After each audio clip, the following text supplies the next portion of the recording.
Quelques heures avant de lancer son Vive le Québec libre, le général français Charles de Gaulle avait tenu un discours à forte saveur indépendantiste dans la grande cour du séminaire de Trois-Rivières.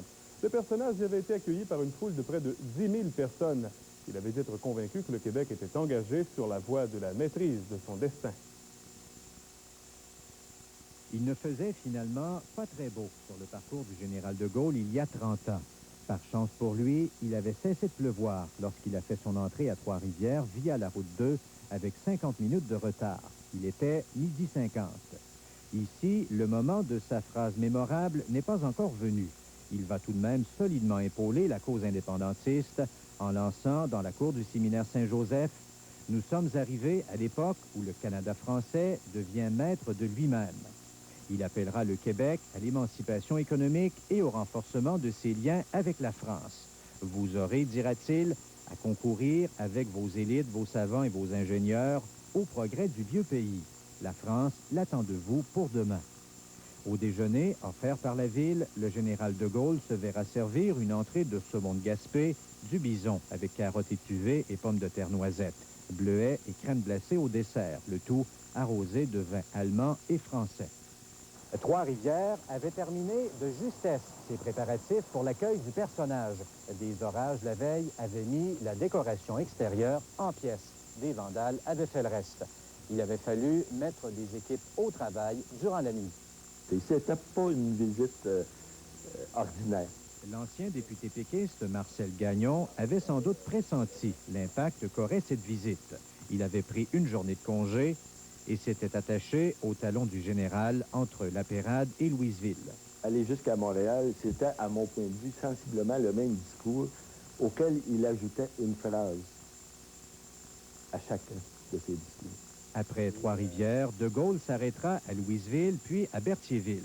Certains prétendent qu'à ce moment-ci, il a déjà bien en tête la formule de 4 mots qui le fera dans quelques heures entrer dans l'histoire du Québec. Louis Cloutier, TVA, Trois-Rivières.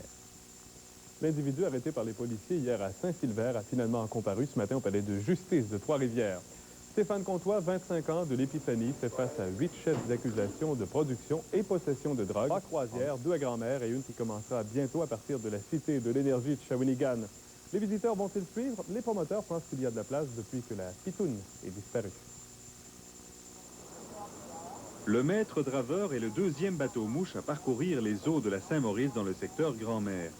Alors que le franc nord part de Saint-Jean-des-Piles, le nouveau venu largue ses amarres de Grand-Mère au pied de l'auberge. On ne parle pas ici de concurrence. Les deux bateaux appartiennent au même propriétaire qui a simplement voulu prévenir une éventuelle compétition.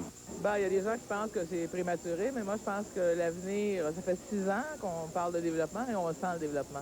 Alors on s'est dit, tant qu'à voir venir un autre bateau, allons-y, fonçons. Les premières croisières entre Grand-Mère et Saint-Roch-de-Méquinac ont commencé au milieu des années 80. À l'époque, c'est Gérald de Doucette qui était capitaine. Il trouve que c'est plus facile de naviguer aujourd'hui. Ça a changé aussi, c'est qu'il n'y a plus de billes, les pitounes. C'est plus facile à manœuvrer maintenant le bateau? Pas pour... non, c'est plus facile, oui, certain pour les étrangers, mais avec des billes, comme il y en avait beaucoup avant, c'est ça qui était dangereux. Bien des passagers savent que la rivière a servi de voie de transport pour la Pitoune, mais que sa vocation change. Est-ce que vous attendiez à trouver des billes de bois à Saint-Rivière? Non, parce que je suis ça un petit peu, là. Il paraît qu'il y en a encore, mais on les cache. Ils sont sous l'eau. Sous l'eau. Vous trouvez la rivière changée? Pas mal, oui, pas mal. Pas mal plus propre que c'était. Mais il n'y a pas qu'à Grand-Mère qu'on prend le virage nautique. Il y a déjà des bateaux de groupe sur la rivière à Shawinigan. Rien ne dit qu'ils sont confinés à servir uniquement de navettes. Forte de son succès, la Cité de l'énergie prévoit lancer ses pontons à l'assaut de la rivière Saint-Maurice jusqu'au rapide des Hêtres. Mais le décor sera très différent parce qu'on se retrouvera en zone urbaine et qu'il y a là plusieurs usines qui ont laissé des traces peu esthétiques. Derrière les anciennes Carborundum et BF Goodrich, les touristes trouveront un itinéraire industriel moins maquillé. Mais c'est aussi le passé de Shawinigan. Eddie Verbeek, TVA, Shawinigan. Également des guérisseurs aussi. Hein? Vous avez sûrement, Stéphane, des gens dans votre famille qui ont des dons. comme ceux, par exemple, qui arrêtent le sang, ceux qui arrêtent le feu. Moi, par exemple... Oui, les maux de tête. Moi, j'ai un oncle qui arrête le sang. Et ça fonctionne, hein? On parle là, de trucs qui fonctionnent bien. C'est sûr qu'il y a toujours des sceptiques, mais on parle vraiment de cette exposition-là. C'est quelque chose à voir. Vous avez toujours des petits trucs. Des fois, on n'a pas toujours le goût de prendre des médicaments, de prendre de l'aspirine. Et ce sont des trucs alternatifs qui peuvent nous servir. Justement, dimanche, il y aura une herboriste qui sera sur place.